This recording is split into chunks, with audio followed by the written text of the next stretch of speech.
Hello students, हम बात कर रहे थे त्वरण के प्रकार की बात की थी हमने। त्वरण 4 प्रकार का होता है: समान त्वरण, असमान त्वरण, औसत त्वरण और तात्क्षणिक त्वरण। इसमें हमने दो पहले समान त्वरण और असमान त्वरण उनके बारे में बात कर चुके हैं, उनके डेफिनेशन हम बता चुके हैं।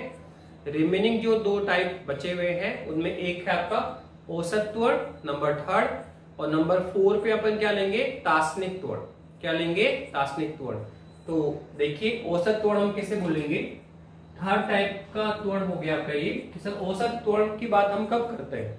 तो सिंपल सा है कि जब कोई वस्तु या व्यक्ति मोशन अवस्था में, गतिशील अवस्था में है, उस गतिशील अवस्था में हम उसके वेग को परिवर्तन कर रहे हैं।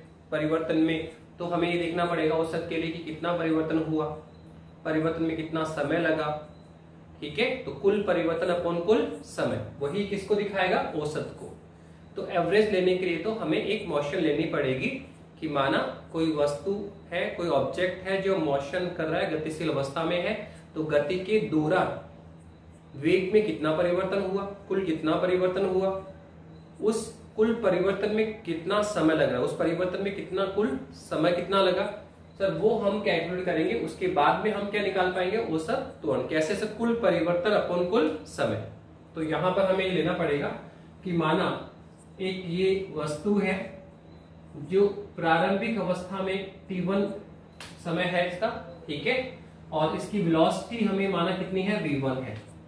कुछ समय बाद में ये मोशन करती हुई सेकंड पोजीशन पे आ जाती है, यहां पर आ जाती है, और अब हम कहते हैं कि सर टाइम कितना हो चुका है? Sir t2। तो t2 टाइम पर इसका जो वेग है सर वो परिवर्तित होकर कितना हो गया? v2 हो गया। तो वेग, वस्तु के वेग में परिवर्तन की बात करेंगे हम यहाँ पे। वस्तु के वेग में हमें परिवर्तन लेना होगा। क्यों?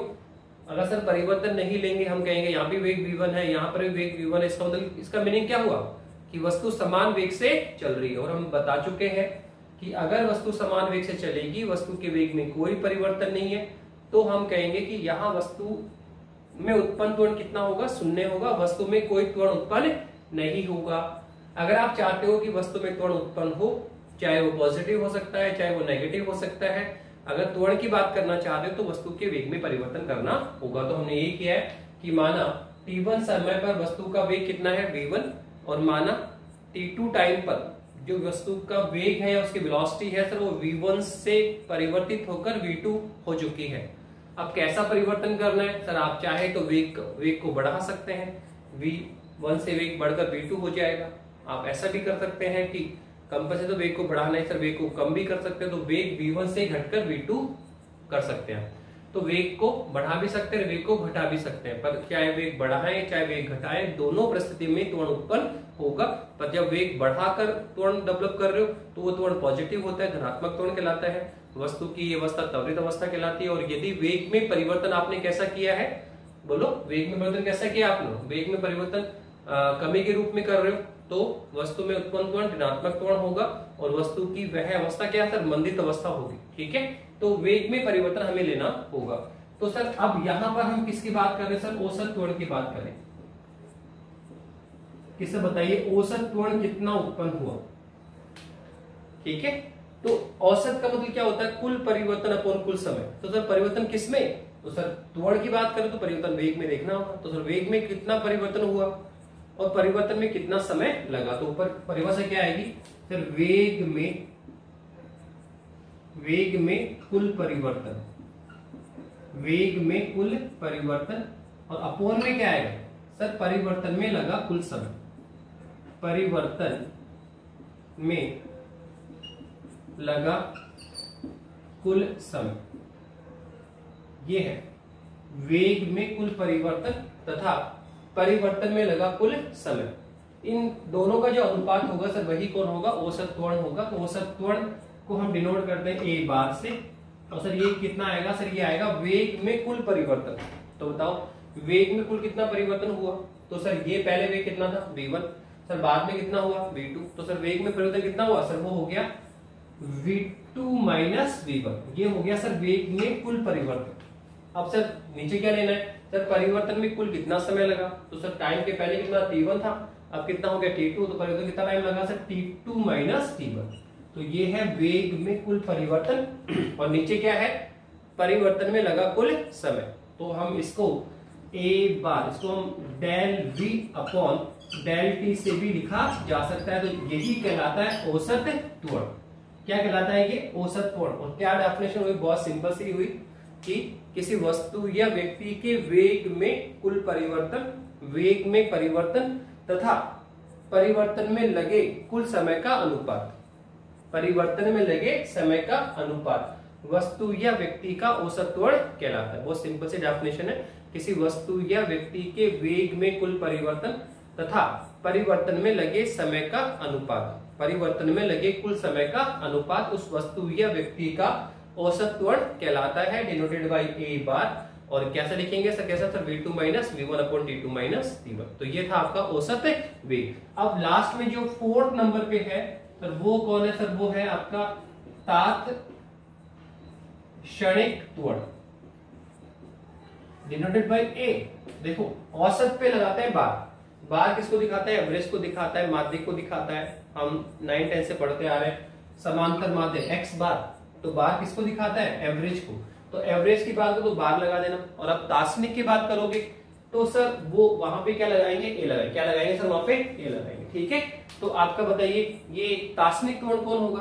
तो सर बहुत सिंपल है, जैसे हमने तात्क्षणिक चाल की डेफिनेशन दी, तात्क्षणिक वेग की डेफिनेशन दी। सर क्या था, तो किसी क्षण पर वस्तु या व्यक्ति की जो चाल होती है वो तात्क्षणिक चाल कहलाती है, या किसी क्षण पर वस्तु या व्यक्ति का जो वेग होता है वो तात्क्षणिक वेग। क्या तात्क्षणिक, वो क्षण पर है, किसी क्षण की क्या चाल है, किसी क्षण का क्या वेग है, किसी क्षण पर क्या त्वरण है, सर वो सब तात्क्षणिक में आते हैं। किसमें आते हैं, तात्क्षणिक में। तो यही परिभाषा होगी तात्क्षणिक त्वरण क्या सर, किसी क्षण पर, किसी क्षण पर वस्तु या व्यक्ति में जो उत्पन्न त्वरण होता है सर वो तात्क्षणिक त्वरण कहलाता है। तो हम बोलेंगे क्या डेफिनेशन हुई सर इसकी, सर सिंपल सी है, किसी क्षण पर वस्तु में उत्पन्न त्वरण, वस्तु में उत्पन्न त्वरण उसका तात्क्षणिक त्वरण कहलाता है। सिंपल सी डेफिनेशन है, किसी क्षण पर वस्तु या व्यक्ति में उत्पन्न त्वरण क्या कहलाता है सर, उसका तात्क्षणिक त्वरण कहलाता है। सर कैसे निकालेंगे, फॉर्मूला कैसे निकालेंगे, किस तरह से निकालेंगे, तो बताया था मैंने आपको कि सर पहले हमने तात्क्षणिक वेग में बात किया, तात्क्षणिक चाल में बात की। तो सर बताया था कि जो औसत होता है उसी से क्या निकलता है, तात्क्षणिक निकलता है।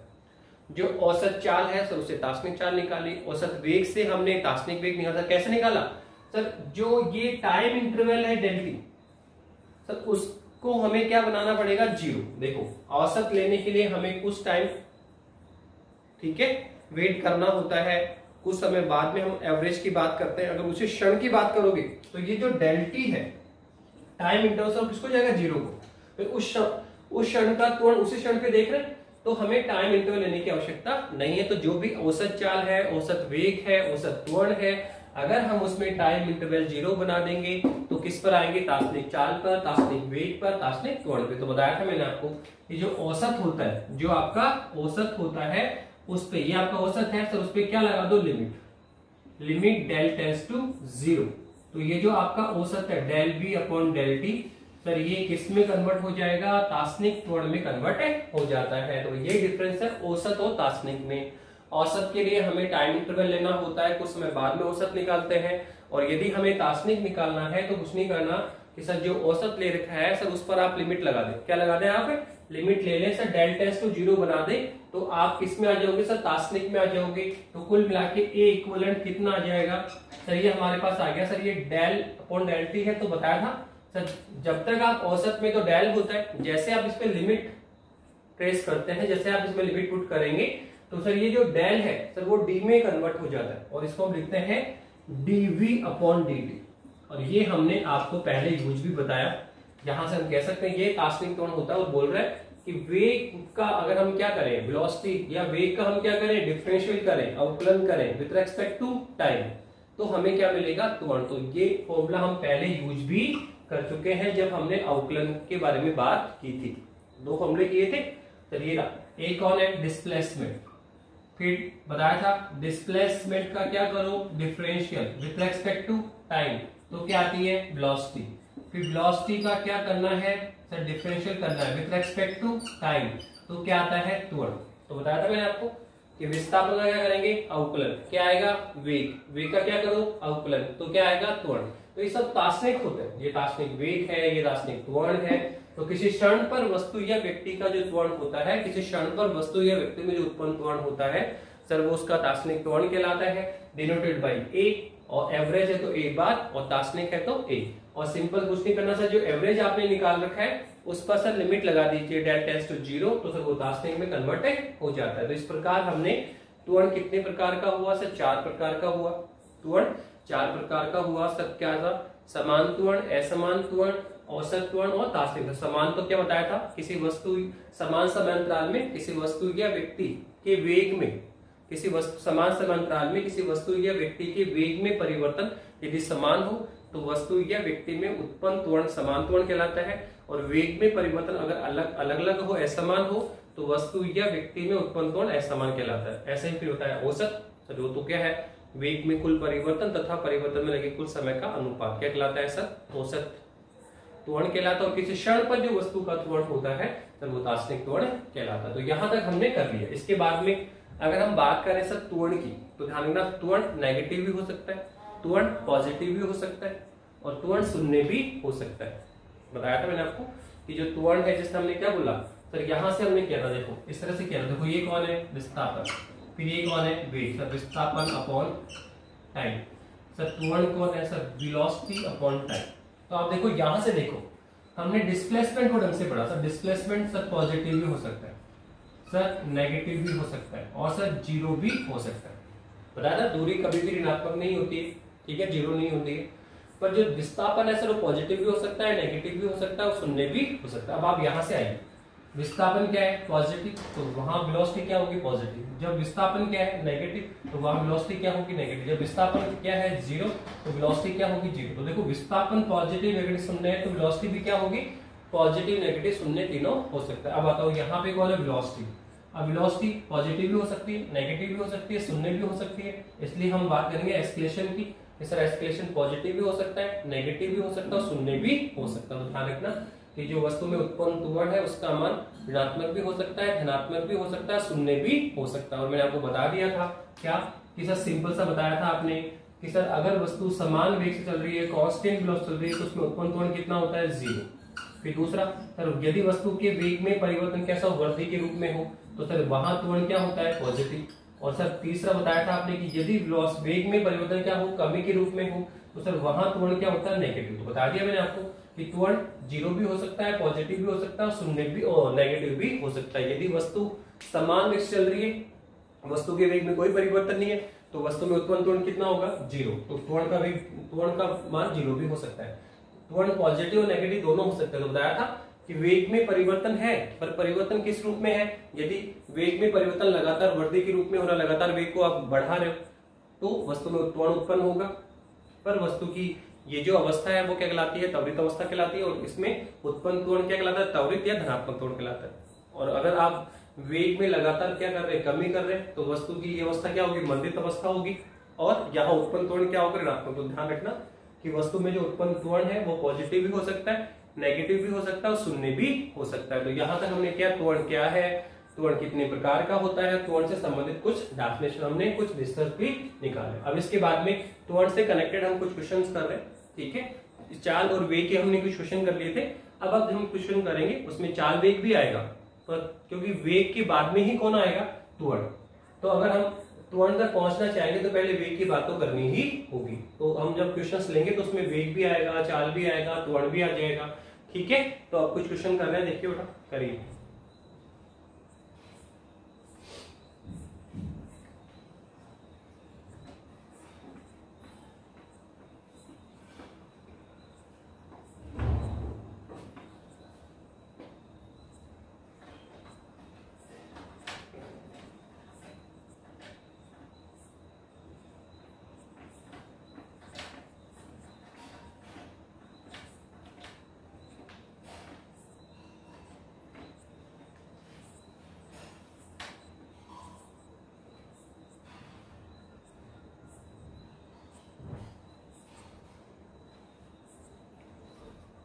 देखिए फर्स्ट क्वेश्चन कर रहे हैं।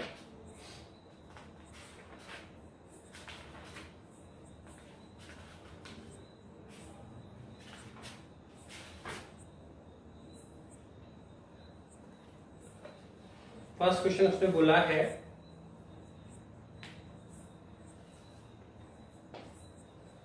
कि एक वस्तु का विस्थापन, पहला क्वेश्चन फर्स्ट, एक वस्तु का विस्थापन दे रखा है, एक वस्तु का विस्थापन निम्न है। देखो क्या दिया, x इक्वलेंट कितना दे रखा है, ये दे रखा है a0 plus a1t plus a2t square plus a3 plus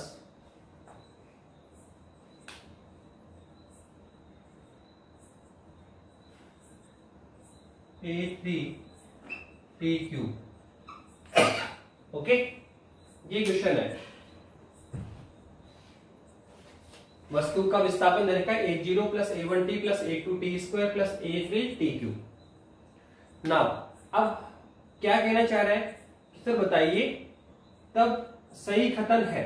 हमें चार उसने स्टेटमेंट दे रखे हैं, फर्स्ट ए बी सी और ये डी।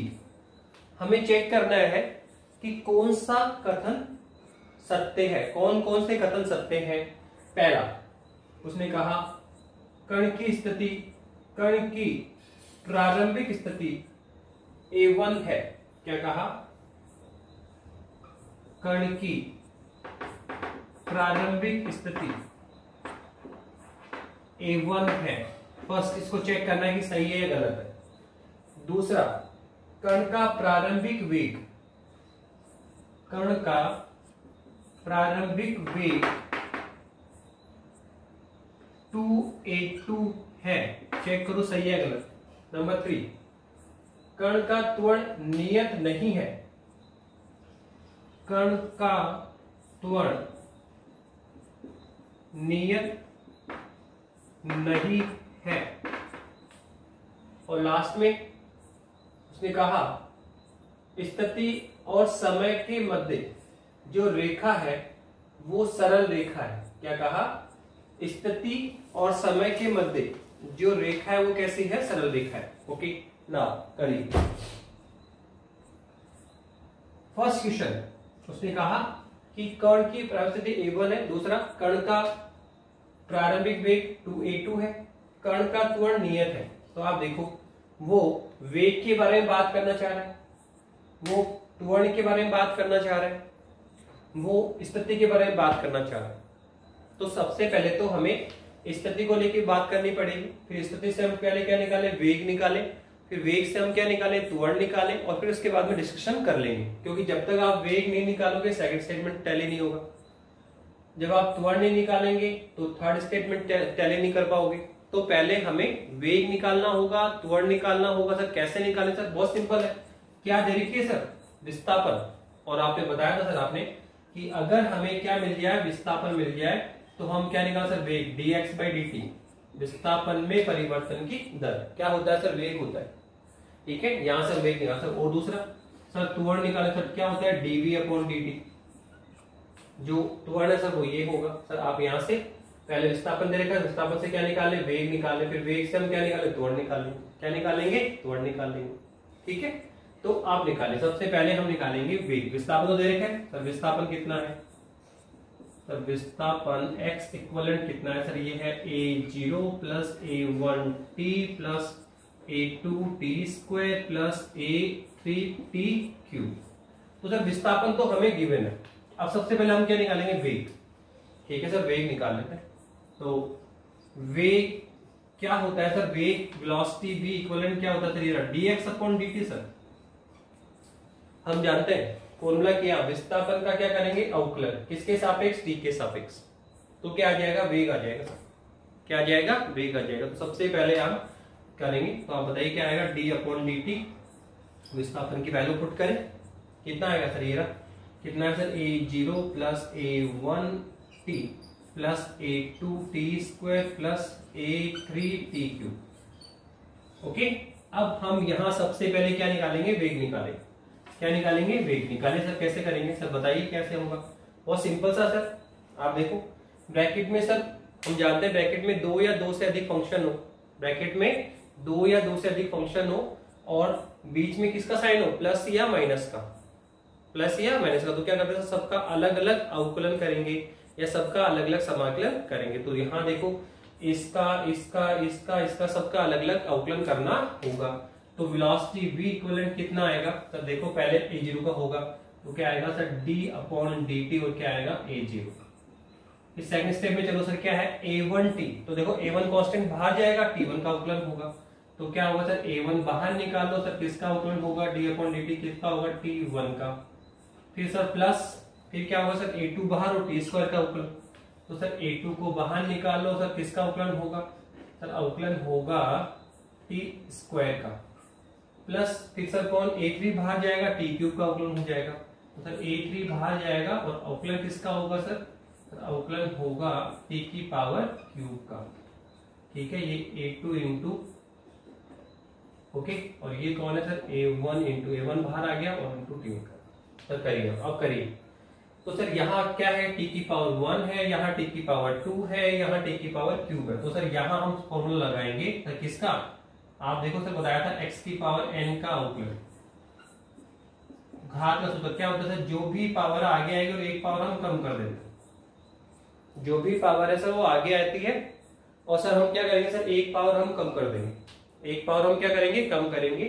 तो सर ये अवकलन का सूत्र है, घात का सूत्र। तो यहाँ पर भी अप्लाई होता है, t की पावर 1 पावर के रूप में है, t की पावर 2 पावर के रूप में है, t की पावर क्यूब सर ये भी पावर के रूप में। तो सर यहाँ तीनों जगह पावर का फॉर्मूला यूज होगा। और सर ये कौन है, a0 कांस्टेंट है और कांस्टेंट का डिफरेंशियल क्या होता है, 0। तो पहला स्टेप क्या होगा 0, फिर देखो a1 इंटू t की पावर 1 है तो t की पावर 1 का क्या होगा सर, बताया आपने जो भी पावर है वो आगे आएगी और एक पावर कम होगा तो क्या आएगा 1 माइनस 1 प्लस आगे बढ़ो, फिर क्या होगा बताइए सर a2 और क्या होगा सर जो भी पावर आगे आएगी 2 और एक पावर कम होगा तो 2 माइनस 1 प्लस क्या होगा सर a3 और क्या होगा सर जो भी पावर आगे आएगी और एक पावर होगा तो 3 माइनस 1, तो कितना आएगा तो ये आ गया आपका 0 प्लस ये कौन है सर a1 और कौन है सर 1, t की पावर 1 माइनस 1 कितना होगा 0।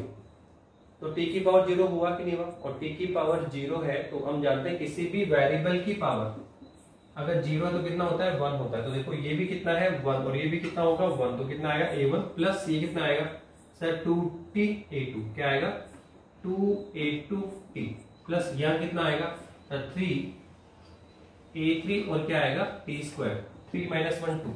तो देखो हमने वेलोसिटी निकाल तो वेलोसिटी v कितने आई सर हमारे पास आ गया a1 plus 2a2 plus 3a3 और t स्क्वायर। तो ये लो हमने वेलोसिटी फाइंड आउट कर ली। तो हमें क्या मिला था डिस्प्लेसमेंट विस्थापन और हमने क्या किया अवकलन, तो क्या आ गया वेग, क्या आ गया वेग। अब आप चलिए आगे, अब क्या सर त्वरण निकालना है तो सर त्वरण भी निकाल दो। त्वरण एक सर कैसे से बता दो, त्वरण क्या होता है सर ये ना dv/dt, dv/dt। तो क्या कहता है सर फॉर्मूला सर वेलोसिटी अवकलन, वेग का क्या करेंगे अवकलन किसके सापेक्ष टाइम के सापेक्ष, तो क्या आ जाएगा त्वरण। वेग का क्या करो अवकलन किस सापेक्ष टाइम के साथ, तो क्या आएगा त्वरण। तो बोलो त्वरण a बराबर कितना आया सर, आप देखिए ये है आपका d/dt और बोलो क्या है सर ये वेग लिखो तो क्या है a1 प्लस 2a2 ये t है यहाँ पे t प्लस 3a3 और क्या आएगा t स्क्वायर। अब कैसे अवकलन करेंगे सर जानते हैं, ब्रैकेट में दो या दो से अधिक फंक्शन हो और बीच में प्लस या माइनस का साइन हो तो क्या होता है सबका अलग अलग अवकलन या समाकलन होता है। तो इसका अलग से अवकलन करो, इसका अलग से करो, इसका अलग से करो। तो देखो क्या आएगा सर a इक्विवेलेंट क्या आएगा सर, ये पहला तो आएगा d/dt और क्या आ जाएगा सर a1 प्लस बोलो क्या आएगा सर 2a2 कांस्टेंट बाहर जाएगा तो 2a2 और किसका अवकलन होगा सर ये होगा t की पावर 1 का और लास्ट में क्या होगा सर 3a3 बाहर जाएगा और सर किसका अवकलन होगा सर d/dt, किसका अवकलन होगा सर t की पावर क्यूब का, t की पावर क्यूब का। अब बताइए क्या होगा सर कांस्टेंट का अवकलन कितना हुआ 0 प्लस 2a2 तो बाहर है, t की पावर 1 का अवकलन कितना होता है 1 होता ही रहा। जो भी पावर है आगे आएगी एक पावर कम करो तो 1 इंटू टी की पावर 1 माइनस 1 माइनस कितना होगा 0, टी की पावर 0 कितना होता है 1, तो इसकी वैल्यू एक्चुअली में 1 होती है। तो क्या होगा 2a2 इंटू में कितना होगा 1। ऐसे मानो dt से dt कैंसिल हो गया 1 आ गया।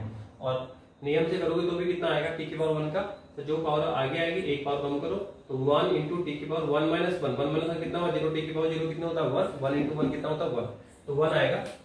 प्लस ये कितना आएगा तो 3a2 और इंटू में कितना है टी की पावर क्यूब, सॉरी टी की पावर क्यूब नहीं टी की पावर स्क्वायर, ठीक है। तो जो भी पावर आगे आएगी एक पावर कम करो तो कितना आएगा 1, तो कितना आया तो 1 हमारे पास आ गया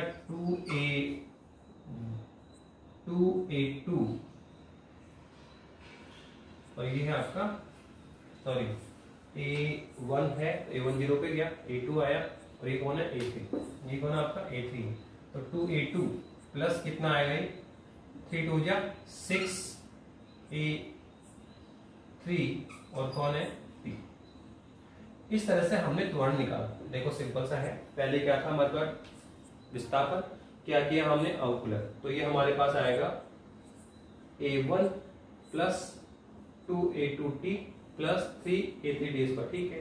फिर हमने इसका वापस अगेन डिफरेंशिएट किया तो कितना आएगा, पहला 0 आ गया, फिर 2a2t का 1 आएगा और 3 2 जा 6 a3, बिल्कुल सही, ठीक है। तो इस तरह से हमने अभी आधा क्वेश्चन किया, आधा मतलब जिसकी नीड थी वो सब निकाल लिया।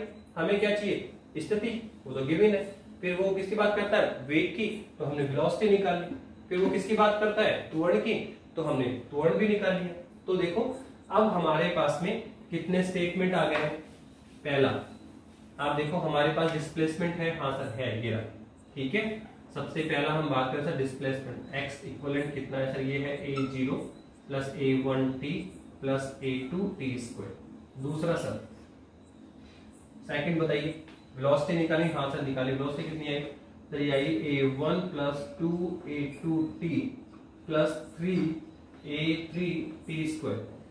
तीसरा क्या है सर, तीसरा है आपका त्वरण।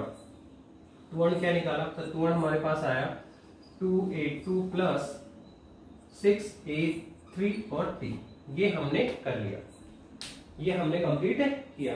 अब बताइए, अब आप स्टेटमेंट चेक करो कि जो कह रहा है जो उसने स्टेटमेंट दिए तो उसमें कौन सा स्टेटमेंट सही है और कौन सा स्टेटमेंट सही नहीं है, ठीक है। अब क्या देखना है सर हमें, सर अब हमें देखना है कि कौन सा स्टेटमेंट सही है और कौन सा स्टेटमेंट सही नहीं है।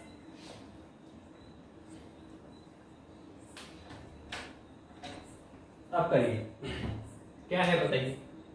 पहला फर्स्ट स्टेटमेंट देखो कि प्रारंभिक स्थिति a1 है क्या, तो प्रारंभ का मतलब होता है t बराबर 0। प्रारंभ वेग का मतलब क्या हुआ, t बराबर 0 पर वेग, तो प्रारंभ का मतलब हम मानते हैं t बराबर 0।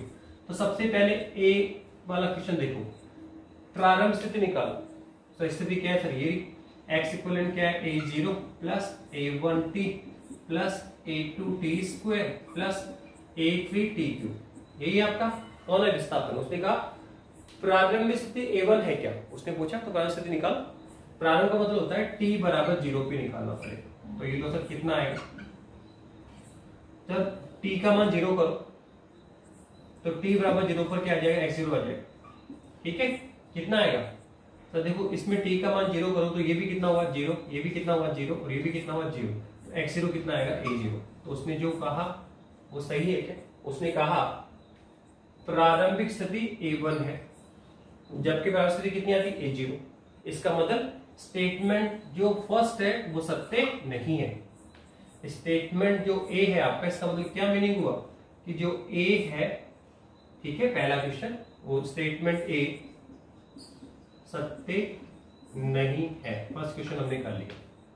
सेकंड बी का देखो, बी में क्या कह रहा है, उसने कहा कि क्या कण का वेग, कण का प्रारंभिक वेग 2a2 है, कण का प्रारंभिक वेग 2a2 है क्या। तो आप देखो वेलोसिटी आप निकालो, वेलोसिटी v कितना है, तो आप देखो ये है आपका a1 प्लस 2a2t प्लस क्या है 3a3t स्क्वायर है। उसने कहा कि प्रारंभिक वेग क्या 2a2 है क्या, तो एक बार आप प्रारंभिक वेग निकालो यहाँ से। तो प्रारंभिक मतलब क्या है, फिर वो t बराबर 0 पर। तो t बराबर 0 पर वेग निकालो, v0 कितना आएगा सर? इसमें जहां जहां t है वो 0 पुट करो। तो सर अगर आप t का मान 0 करो तो सर ये वाला स्टेप क्या आएगा 0, ये वाला स्टेप क्या आएगा 0। तो आप देखो ये v0 कितना आएगा a1, v0 कितना आएगा a1। तो वो कहता है प्रारंभिक वेग हमारा कितना आ रहा है a1, जब उसने क्या बोला प्रारंभिक वेग कितना है 2a2 है, क्या 2a2 है। तो ये भी क्या है गलत और ये भी क्या है गलत। तो हम बोलेंगे कि क्या समझ में आया कि स्टेटमेंट बी सत्य नहीं है। ठीक है सर, दो स्टेटमेंट सत्य नहीं, ए भी सत्य नहीं बी भी सत्य नहीं। तो तीसरा कि कण का त्वरण नियत नहीं है। तो कण का त्वरण देखो आप, ए कितना आया सर? ये आया, हमने निकाला 2a2 प्लस 6a3 और क्या कहा कि चेक करो कि कण का त्वरण नियत नहीं है।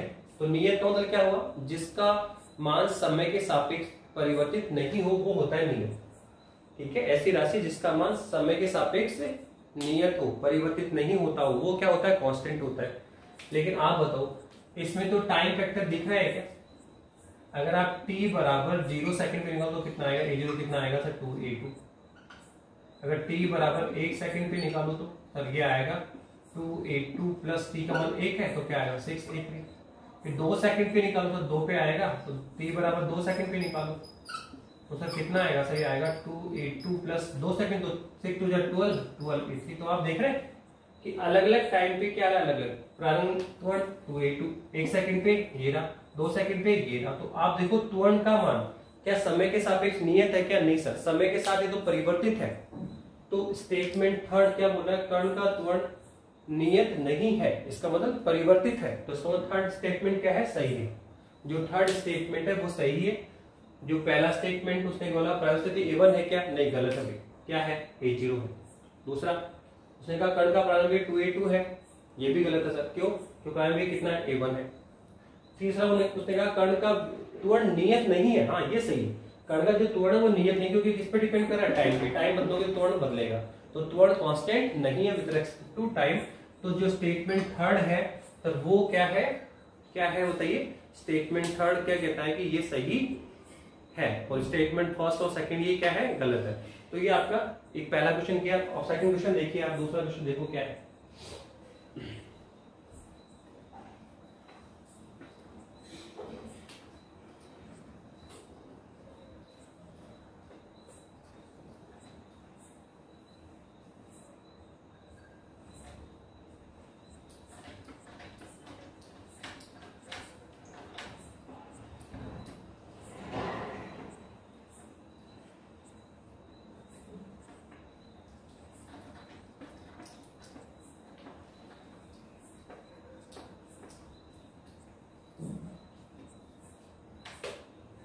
देखिए नेक्स्ट क्वेश्चन भी अच्छा है। नेक्स्ट क्वेश्चन है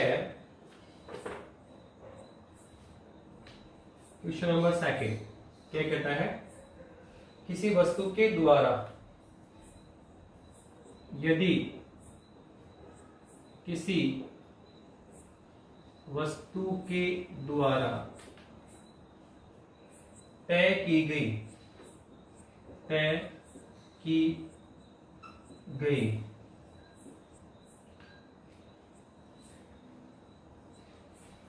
दूरी समय के सापेक्ष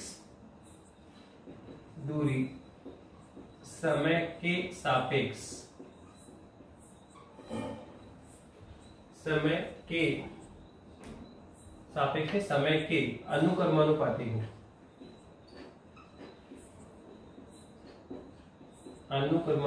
हो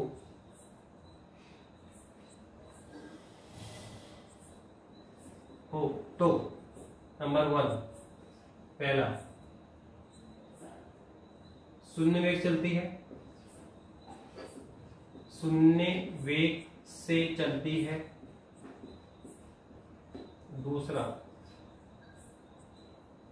अचर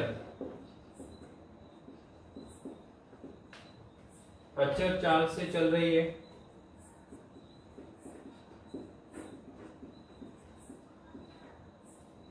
तीसरा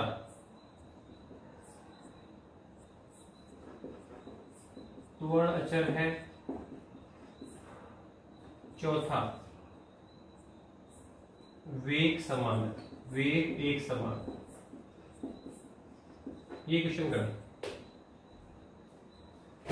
क्या कहा कि वस्तु की जो दूरी है वो समय के क्या है, अनुक्रमानुपाती है। दूरी या विस्थापन बोल दीजिए, जैसे दूरी समय के अनुक्रमानुपाती है।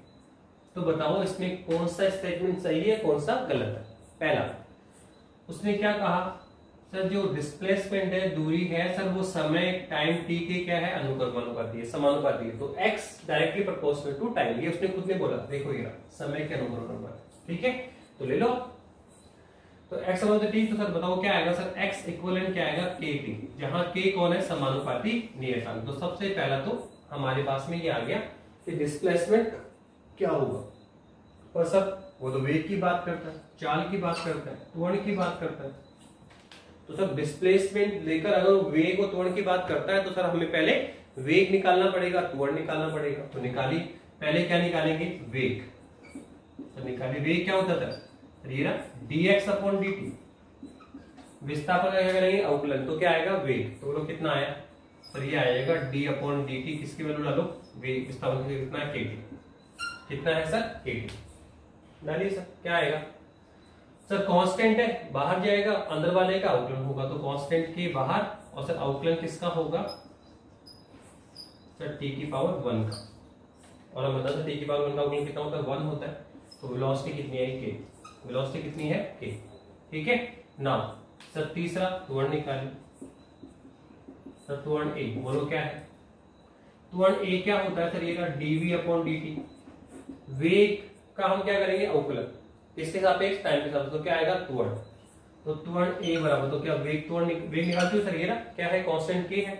तो क्या आएगा, d अपॉन dt, अंदर कौन है, k क्या है, कांस्टेंट। ये k क्या होता है, समानुपाती नियतांक, कांस्टेंट होता है। और कांस्टेंट का अवकलन क्या होता है, 0, चाहे किसी के सापेक्ष भी करो। तो त्वरण a कितना आया, 0।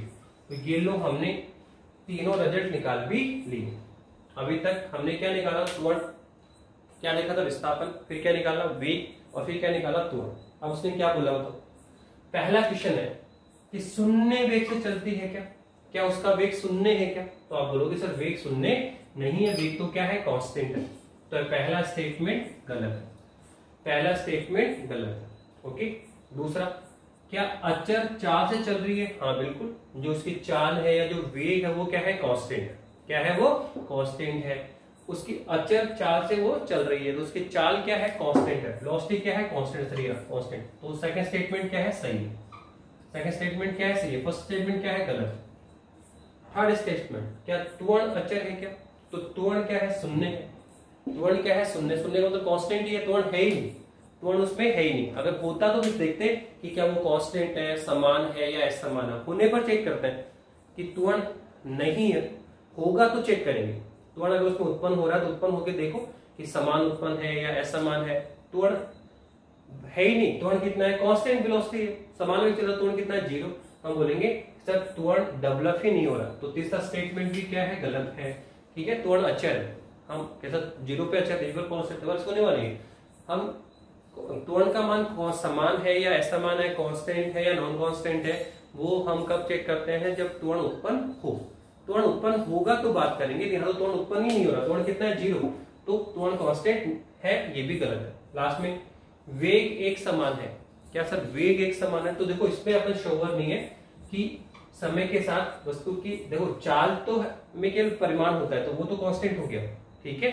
अब आप देखो वेलोसिटी हम निकालेंगे, तो वेलोसिटी में हम अभी श्योर नहीं है कि हम ये अचर हो भी सकता है और नहीं भी हो सकता है। क्यों, कि मैंने बताया था आपको कि जो वेलोसिटी होती है, जो वेग होता है, जो आपका वेग होता है, तो उसमें दो चीजें होती है, एक तो परिमाण है प्लस दिशा है, ठीक है। तो ये हम परिमाण निकाल रहे हैं, क्या निकाल रहे हैं, परिमाण। तो वेग का परिमाण तो कांस्टेंट है, पर वेग में डायरेक्शन भी होती है।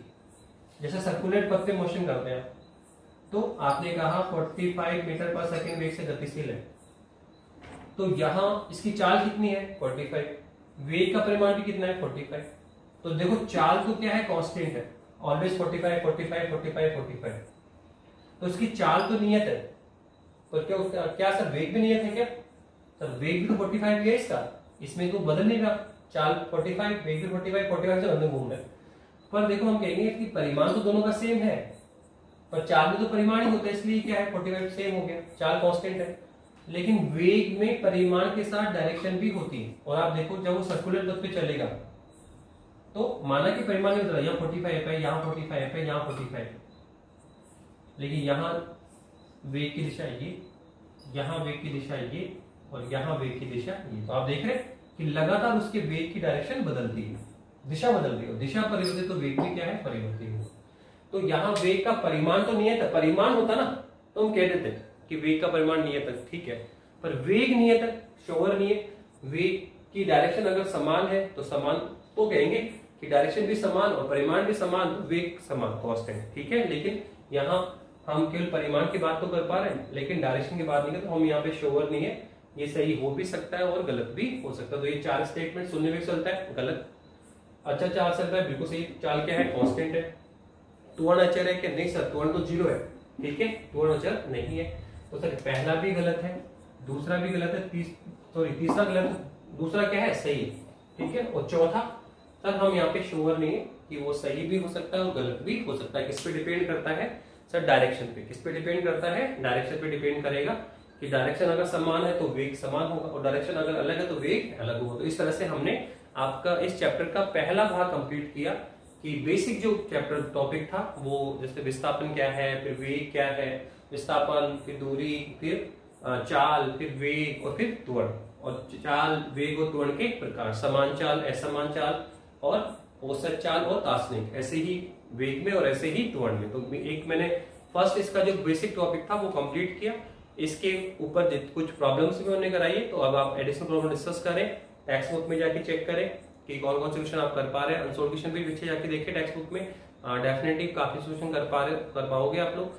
अब इसके बाद जो नेक्स्ट टॉपिक होगा सर वो होगा हमारा न्यूटन के गति के समीकरण। न्यूटन के गति के समीकरण है, जो पहला समीकरण है, दूसरा समीकरण है, थर्ड इक्वेशन है, तो वो हम करेंगे क्या है इक्वेशन, और इक्वेशन को प्रूव भी करेंगे। इक्वेशन को हम क्या करेंगे? प्रूव भी करेंगे, उस पर फिर एक्सरसाइज करेंगे कि किस किस टाइप की प्रॉब्लम्स आपके सामने आएगी और हम उसको किस टाइप से सोल्व करेंगे। ओके बेटा, थैंक यू।